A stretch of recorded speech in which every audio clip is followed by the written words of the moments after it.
अनि साथीहरू बिहान बेलुका चाहिँ आफ्नो बारीमा के फलेछ तरकारी भनेर यसरी खोज्दै जाँदा रमाइलो लाग्ने घरि फर्सी तरकारीहरू काँक्रा टमाटरहरू अब भेन्टाहरू त लगभग टिपेर सकिसके। अब फेरि बतुला लाग्छन् अनि आफ्नो बारीमा दिनदिनै के छ होला भनेर किनेर खानु त आफ्नो ठाउँमा छँदैछ। अनि यसरी दिनदिनै बिहान बेलुका आफ्नो हरियाली यसरी आफ्नो बारीमा खोज्न पाउँदा रमाइलो छुट्टै हुँदो रहेछ के।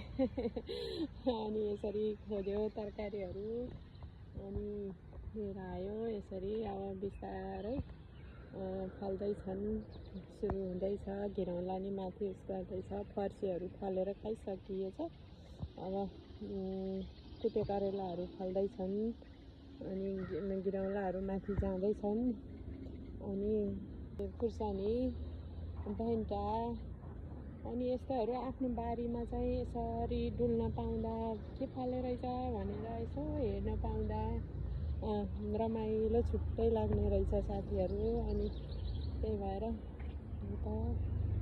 कहिले फुल तरकारीहरू यसो खोज्छु। अनि यहाँ चाहिँ रमाइलो लागेर फेरि मलाई साथीहरूलाई देखाउन मन लागेको।